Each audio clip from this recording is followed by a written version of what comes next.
Doomsday glacier अगर पिघला तो कोई नहीं बच पाएगा, नहीं बचा पाएगा कोई दुनिया। डूम्सडे ग्लेशियर जिसका नाम है थ्वाइट्स ग्लेशियर, लेकिन इसे डूम्सडे क्यों कहते हैं यह जानकर आपका गला सूख जाएगा।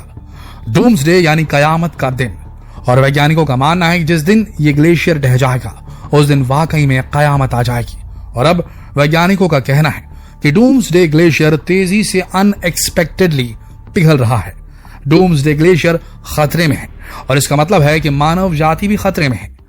एक पेंसिल जितने रोबोट ने महाविनाश की ओर बढ़ती पिक्चर को कैप्चर किया है। दोस्तों, अगर डूम्सडे ढह गया तो क्या होगा उसका एक छोटा सा उदाहरण पहले सुन लीजिए। सन 2020 में इंटरनेशनल थ्वाइट्स ग्लेशियर कोलैबोरेशन के एस्टिमेट्स के अकॉर्डिंग अगर डूम्सडे ग्लेशियर ढह गया तो सी लेवल अचानक से 25 इंच बढ़ जाएगा, यानी 2 फुट से भी ज्यादा, और इसके लिए दुनिया तैयार नहीं है। एक स्टडी के अनुसार सदर्न लुइसियाना और मिसिसिपी तबाह हो जाएंगे।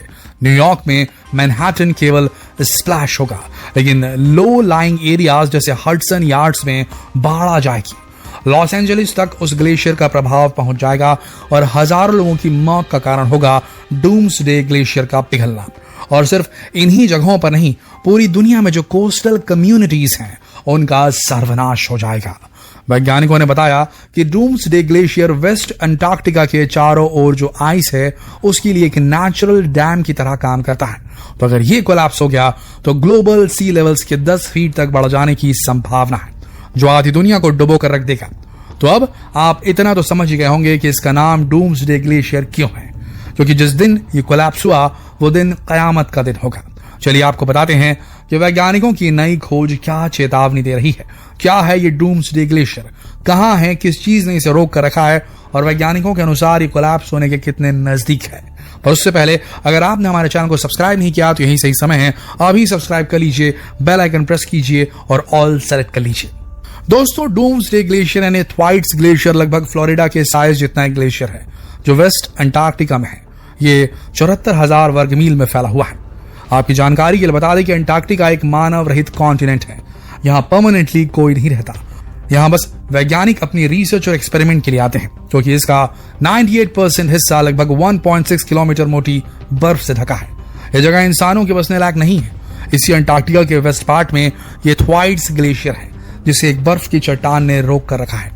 यह चट्टान इस ग्लेशियर के आगे नाखूनों की तरह है।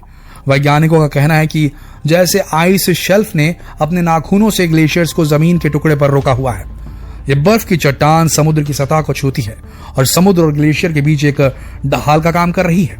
ग्लेशियर को समुद्र में ढहने से रोक रही है। ग्लेशियर अगर कोलैप्स कर गया और समुद्र में ढह गया तो समुद्र का स्तर कितना बढ़ जाएगा ये तो हमने आपको बता ही दिया। क्लाइमेट चेंज की वजह से समुद्र का पानी अगर थोड़ा भी गर्म हो गया तो ये आइस शेल्फ, ये बर्फ की चट्टान पिघल जाएगी और फिर आएगी कयामत। वैज्ञानिकों की माने तो समुद्र स्तर का 2 फीट बढ़ जाना ही पूरी दुनिया के तटीय इलाकों को तबाह करने के लिए काफी है। और जैसे कि हमने बताया था कि ग्लोबल सी लेवल 10 फीट तक बढ़ जाएगा।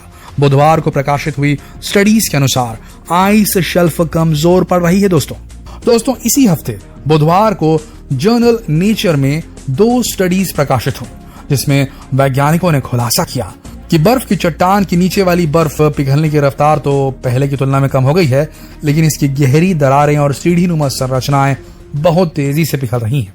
हर साल ग्लेशियर की अरबों टन बर्फ पिघल रही है, जो एनुअल सी लेवल राइज में 4% का योगदान देती है। ये उस पॉइंट पर से पिघल रही हैं जहां ग्लेशियर सी फ्लोर से मिलता है। इस रिसर्च से पता लगा है कि करीब 5000 साल पहले ग्लेशियर से नियमित रूप से बर्फ पिघलनी शुरू हो गई थी। उस समय लोकल सी लेवल हर साल 0.14 इंच बढ़ रहा था और अब पिछले 30 साल में यह दर बहुत ज्यादा बढ़ गई है और अब हर साल लोकल सी लेवल राइज होने की दर 1.57 इंच प्रति वर्ष हो गई है और इतना इजाफा पिछले 5500 साल में पहली बार हुआ है। दोस्तों, रिमोट कोस्टलाइन की रीशेपिंग को समझने के लिए इंटरनेशनल थ्वाइट्स ग्लेशियर कोलैबोरेशन के यूएस और ब्रिटिश साइंटिस्ट की एक टीम थ्वाइट्स ग्लेशियर पहुंची थी, जहां इन्होंने बर्फ में 2000 फीट का एक डीप होल बनाया था हॉट वाटर ड्रिल की मदद से। 5 दिनों तक ग्लेशियर को स्टडी करने के लिए इसी होल के जरिए कई इंस्ट्रूमेंट भेजे गए थे, जिनमें एक पेंसिल जितना रोबोट भी शामिल था।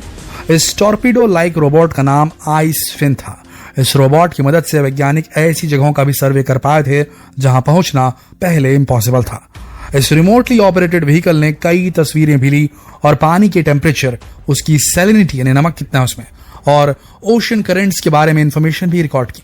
वैज्ञानिकों ने जानकारी दी कि ग्लेशियर को आउट ऑफ बैलेंस होने के लिए बहुत ज्यादा दबाव की जरूरत नहीं है। यह खतरे की बात है क्योंकि पूरे आइस शेल्फ पर गहरी दरारें बन चुकी हैं। वार्म सॉल्टी वाटर गहरी दरारों में पहुंच पा रहा है और इनकी चौड़ाई को यानी कि दरारों की चौड़ाई को बढ़ा भी सकता है, जिससे एक न एक दिन ग्लेशियर डिसबैलेंस हो जाएगा और वो कौन सा दिन होगा ये बोलना मुश्किल है। इस तरह दरारों में और स्लॉपी आइस में पानी का पहुंचना, उसकी वजह से आइस स्लोप का पिघलना ग्लेशियर कोलैप्स का मुख्य कारण हो सकता है। इन फाइंडिंग्स को बुधवार को दुनिया के सामने लाया गया। इससे पहले भी 2021 में एक स्टडी के बाद वैज्ञानिकों ने चेतावनी दी थी कि अगले 5 सालों के अंदर आइस शेल्फ पिघल सकती है और कहा गया था कि थ्वाइट्स ग्लेशियर फिंगर नेल्स पर टिका है और जैसे जैसे प्लैनेट गर्म हो रहा है वैसे वैसे ग्लेशियर पिघलने के चांस बहुत ज्यादा बढ़ रहे हैं।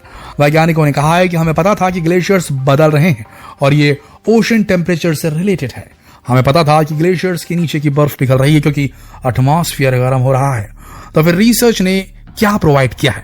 रिसर्च ने प्रोवाइड किए हैं वो मिसिंग पीसेस जहां काम करने की जरूरत है, जो हमें बचा सकते हैं। वो मिसिंग पीसेस जिनसे यह पता चल सकता है कि ये चेंज एग्जैक्टली क्यों और कैसे हो रहा है।